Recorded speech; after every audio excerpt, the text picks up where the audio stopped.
આપણે આજે ઊંડાણપૂર્વક વાત કરીશું સ્માર્ટફોન અમૃત કે ઝેર પુસ્તકના 15મા પ્રકરણ સ્માર્ટફોન વિશે. આ પ્રકરણમાં યુગ અને સંયમ નામના 2 પાત્રો વાત કરે છે અને એમની વાતચીતમાં સ્માર્ટફોનના ઉપયોગ સામે બહુ જ આમ કહેવાય ને કે સખત દલીલો છે. હા, બરાબર. આ સંવાદ સીધો જ એ સવાલ પૂછે છે કે ભાઈ આ સ્માર્ટફોન ખરેખર વરદાન જેવો છે કે પછી શાપ જેવો. આપણો હેતુ આજે એ જ છે કે આ પ્રકરણમાં જે મુખ્ય દલીલો છે અને એના જે તારણો છે એને સમજીએ, જે રીતે પુસ્તકમાં રજૂ થયા છે બસ એ જ રીતે. તો ચાલો શરૂ કરીએ. શરૂઆતમાં જ કેટલીક અજીબ સરખામણીઓ છે, જેમ કે વાઇન શોપમાં થોડું દૂધ મળે કે પછી વૈશ્યાવાડામાં નાની ડેરી હોય, રણમાં પાણીનું ટીપું, ઝેરના દરિયામાં અમૃતની વાટકી. આ બધું શું કહેવા માંગે છે પુસ્તક? જો એનો મૂળ વિચાર એવો છે કે સ્માર્ટફોનમાં ફાયદા કદાચ હોય, પણ એ એટલા ઓછા છે, જ્યારે ગેરફાયદા એટલા બધા અને એટલા જોખમી છે કે માણસ એમાં ડૂબી જ જાય. એટલે પુસ્તકનો તર્ક એવો છે કે આ થોડા ફાયદા તો ખાલી બહાનું છે, એની પાછળ તો માણસનો સ્વભાવ, એનું વર્તન, ગુણો બધું જ ખતમ થઈ જાય છે. લાલચ જેવું છે, પણ અંતે તો ઝેર જ મળે. અચ્છા, અને આની અસર વ્યક્તિના જીવન પર અને ખાસ કરીને કુટુંબના સંબંધો પર કેવી પડે છે? પુસ્તક કહે છે કે એ સારા ગુણોનો નાશ કરે છે.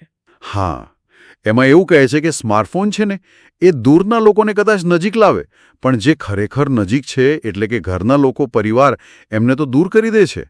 પુસ્તકમાં એક બહુ સીધી વાત કહી દીધી છે. મા-બાપ બીમાર પડે ને એ ખાલી એક ઘટના ગણાય, પણ મોબાઈલ બગડે એ તો જાણે દુર્ઘટના છે. આટલો ફરક. આવી જે માનસિકતા બદલાઈ રહી છે ને એના પર ભાર મૂક્યો છે. એટલું જ નહીં, શાસ્ત્રોનો હવાલો આપીને ચેતવણી પણ આપી છે કે મા-બાપની ઉપેક્ષા કરનાર પર મુસીબતો આવે છે. અને સ્વાસ્થ્યની વાત, એના પર તો પુસ્તકમાં બહુ ગંભીર ચિંતા વ્યક્ત થઈ છે. રેડિયેશનની વાત છે. આ દાવાઓ તો ખરેખર ચોંકાવનારા છે. બિલકુલ.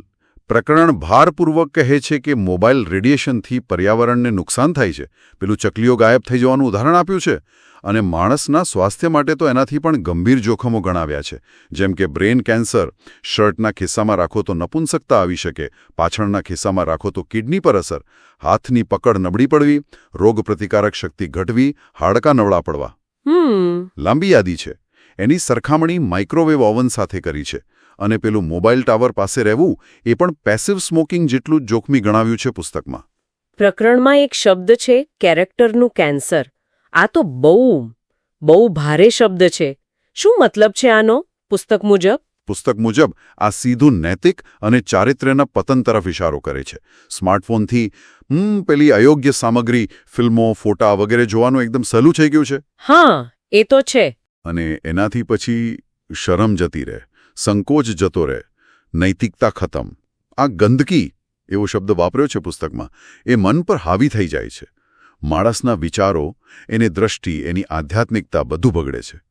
પ્રકરણ એક સવાલ પણ પૂછે છે કે શું કોઈ હિંમત કરી શકે પોતાનો ફોન પાસવર્ડ ખોલીને બીજાને બતાવવાની?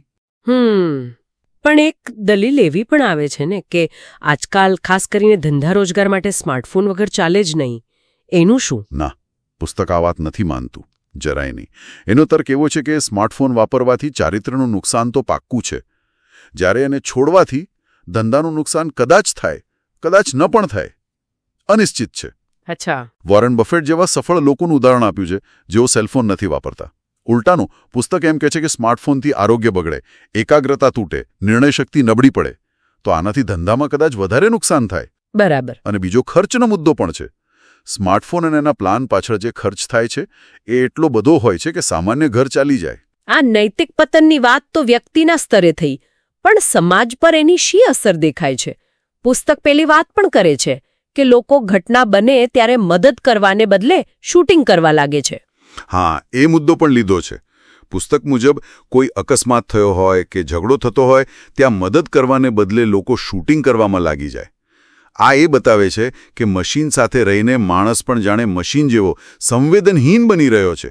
પેલી સહાનુભૂતિ, લાગણીઓ, એ બધું ઘસાઈ રહ્યું છે, ખરું ને? હા, એવું જ લાગે છે ઘણીવાર. અને બાળકો પર અસર અને સાયબર ક્રાઇમ વિશે શું કહે છે? બાળકોના હાથમાં ગેમ રમવા ફોન આપવો એને પુસ્તક સાપ રમવા આપવા બરાબર ગણે છે. ઓહો, બાપરે. હા, કારણ કે એ લોકો નાનપણથી જ એના વ્યસની બની જાય છે.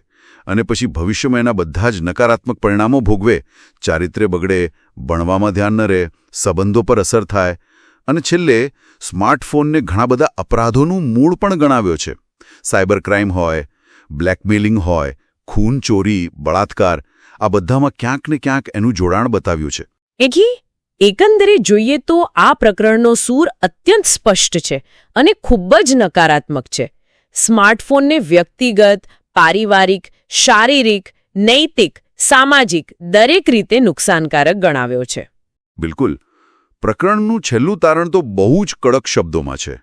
એમ કહે છે કે જો કોઈ વ્યક્તિ સારી, સાચી, નિરોગી અને સુખી જિંદગી જીવવા માંગતી હોય તો સ્માર્ટફોનનો ત્યાગ કરવો જ રહ્યો અનિવાર્ય છે. પુસ્તક દ્રઢપણે માને છે કે સાચી જિંદગી સ્માર્ટફોન વગર જ શક્ય છે. બીજો કોઈ રસ્તો નથી. આખી ચર્ચા પછી એક વિચાર ચોક્કસ આવે છે.